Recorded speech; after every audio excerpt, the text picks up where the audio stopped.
جو خلافت کا معاملہ ہے، خاص کر کے حضرت حسن رضی اللہ تعالیٰ عنہ کے بعد اس کی آڑ میں یا واقعہ کربلا کے معاملے میں چند صحابہ کرام کو جو تنقید کا نشانہ بنایا جاتا ہے، جس طرح حضرت امیر معاویہ ہیں یا باقی کچھ، تو ان کے معاملے میں نہ صرف اختلاف ہے بلکہ بہت سارے ہمارے علماء جو ہیں وہ بڑی شدت کے ساتھ سٹیج کے اوپر جو ہے ان کے خلاف جو ہے وہ گفتگو بھی کرتے ہیں۔ تو ہمیں اس معاملے کو کس طرح دیکھنا چاہیے، اور کیا اگر یزید کا جو کردار ہے اس کی آڑ میں کیا ہم ان کے حضرت امیر معاویہ یا حضرت ابو سفیان وغیرہ کو بھی تنقید کا نشانہ بنا سکتے ہیں، یا اس سارے معاملے کو تھوڑا سا مختصر سا بتا دیجئے کہ ہمیں معتدل ہو کے کس طرح کا رویہ اپنانا چاہیے۔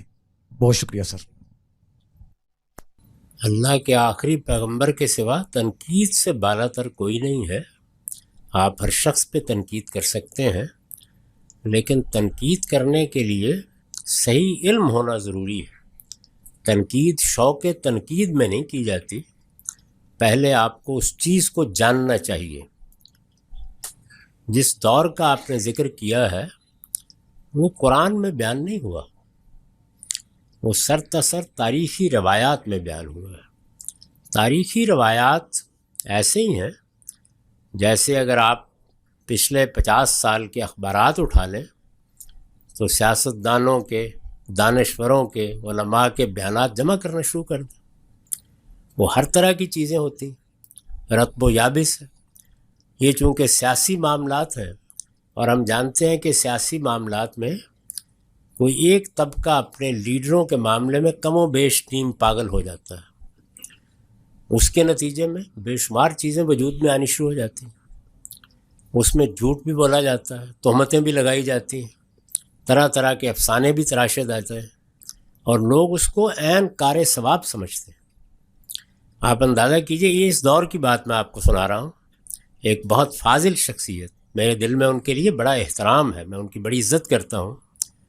اب تو خیر ان سے بہت دوستانہ ہو گیا، لیکن ایک زمانے میں انہوں نے میرے بارے میں لکھا تھا کہ جب ہمیں پر یہ واضح ہو گیا ہے کہ یہ شخص ایک فتنہ ہے تو اب اس کے بارے میں جھوٹ بولنے میں کوئی حرج نہیں ہے۔ یہ میں کسی مجلس کی گفتگو کا حوالہ نہیں دے رہا، یہ لکھا ہوا جملہ ہے۔ اس سے آپ اندازہ کریں، آخر امام مسلم نے بیان کیا ہے اپنی صحیح میں، اس کے مقدمے میں بیان کیا ہے کہ ایسے ایسے لوگ ہمیں حدیث بیان کرنے والے ملے ہیں جو مسجد نبوی کے ستونوں کے بارے میں دعا کریں، زاہد، عابد، نمازیں پڑھنے والے دعا کریں کہ یہ ستون اپنی جگہ سے ٹل جائیں، تو لگتا ہے کہ اتنے زاہد و عابد ہیں کہ ان کی دعا قبول ہو جائے گی، لیکن ان کی زبانوں پر جھوٹ، حدیث کے معاملے میں جھوٹ ایسے جاری ہے جیسے دریا بہہ رہا ہے۔ یجری الکذب علی السنتہم، یہ الفاظ ہیں۔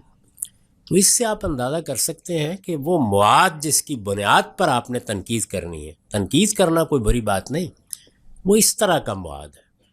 اس میں پھر یہ ضروری ہے کہ آپ سب سے پہلے تو جو پیغمبر کے صحابہ کی جماعت ہے یہ دیکھیں کہ قرآن مجید ان کے بارے میں کیا کہتا ہے۔ بحیثیت مجموعی اس جماعت کے بارے میں قرآن نے ہمیں کیا تصور دیا ہے۔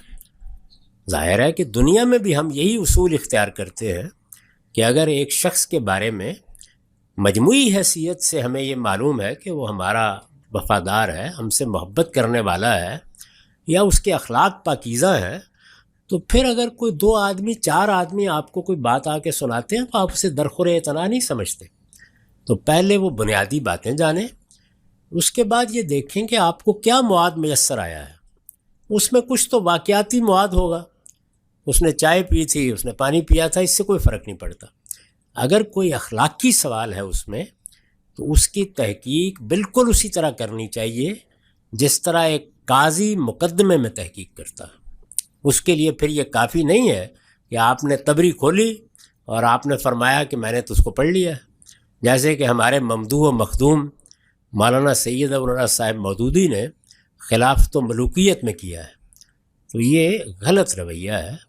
یہ ضروری ہے کہ آپ پھر آخری درجے کی تحقیق کریں، یہاں تک کہ شہادت کے درجے پر آپ کہہ سکیں کہ ایک بات واضح ہو گئی۔ اس کے بعد آپ کو حق حاصل ہے کہ آپ تنقید فرمائیں. تو تنقید کرنے کے جو طریقے اس وقت معاشرے میں رائج ہیں، عذراہ کرم اس کو ہم عاجزوں تک محدود رکھیں. صحابہ کے معاملے میں ایاز قدر خود بشناس.